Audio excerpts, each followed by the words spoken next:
राधे राधे दोस्तों, कैसे हैं आप सब लोग। हमारे चैनल पे आप सब लोगों का स्वागत है। और आज हमारे कान्हा जी का छठी है जो हम लोग मना रहे हैं। दोस्तों, सबसे पहले अपने कान्हा जी को घी से मालिश करते हैं सॉफ्ट हाथों से। उसके बाद दूध में स्नान कराते हैं। इसी को छठी का दूध कहते हैं, क्योंकि श्री कृष्ण जी का जन्म के छठे दिन ये छठी मनाई जाती है और दूध में स्नान कराया जाता है। श्री कृष्ण भगवान को 3 डुबकी लगाया जाता है और इसी को छठी का दूध बोलते हैं।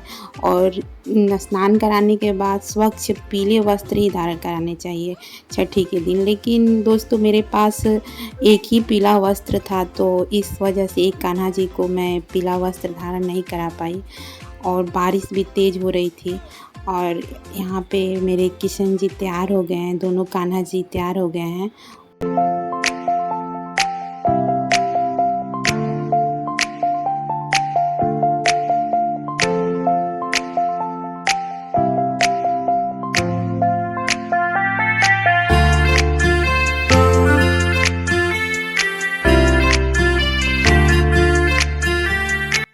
दोस्तों, यहाँ पे सारा कान्हा जी का श्रृंगार हो गया है। अब उनको भोग लगाया जा रहा है। भोग लगाने के बाद उनको हम लोग अपने हाथों से खिलाते हैं। जैसे भोग लगा के छोड़ नहीं देते हैं, उनको हाथों से खिलाते हैं। फिर यहाँ पे छठी के दिन सबसे ज़रूरी होता है कान्हा जी को काजल लगाना। चाहे हमारे भी बच्चे होते हैं तो उनको छठी के दिन काजल लगाया जाता है। तो वही यहाँ पे काजल, घी का काजल बन रहा है और वही काजल श्री कृष्ण जी को लगाया जाएगा।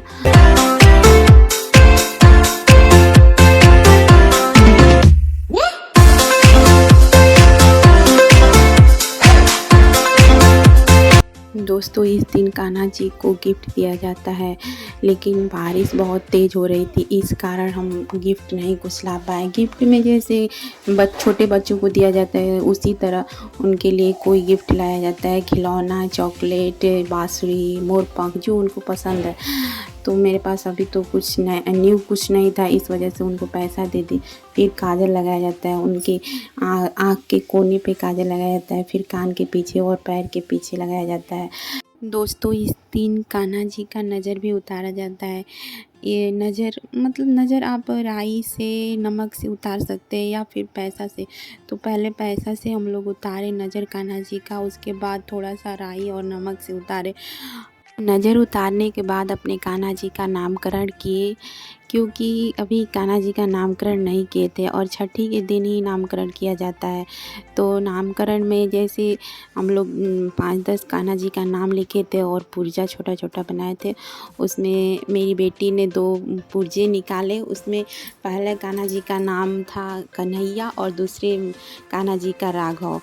उसके बाद सारा पूजा पाठ हो गया और भोग वोग हटाने के बाद तो छठी के दिन भोजन में मेन भोजन कढ़ी चावल ही होता है। ऐसे तो 6 प्रकार का भोजन मतलब बनाना चाहिए। तो पहले हम लोग मीठा उठा का भोग लगा दिए थे। तो दोस्तों, पता है हमको पूजा करना नहीं था और मम्मी सारा पूजा कर रही है। तो वही जितना उनसे हो सका उन्होंने किया। तो कढ़ी और चावल, सब्जी और पकौड़ा, ये सब बना था। भगवान भाव के भूखे होते हैं। अगर आप भाव से उनको कुछ भी खिलाइए तो प्रेम से खाते हैं। तो वही बात है, जितना मम्मी से हो सका उतना उन्होंने किया और मैंने तो सारा बस रिकॉर्ड किया है। सारा मम्मी ने किया है पूजा पाठ और खाना वाना भी सब उन्हीं ने बनाया है। दोस्तों, आज के दिन अपने प्रभु से एक संबंध बनाना चाहिए, जैसे कि मतलब लाला का, भाई का, जो भी मतलब एक संबंध उनसे बनाना चाहिए और उनको अपने घर की चाबी दे देनी चाहिए और उनसे बोलना चाहिए कि प्रभु, सब कुछ आपके हाथों में है, अब आप ही संभालिए। इस तरह हम लोग अच्छे से अपने कन्हैया का और राघव का छठी मनाए। दोस्तों, आपको हमारी वीडियो अच्छी लगे तो प्लीज़ लाइक, सब्सक्राइब, शेयर कीजिए। मैं अपने चैनल पे नई हूँ। थैंक यू दोस्तों, बाय।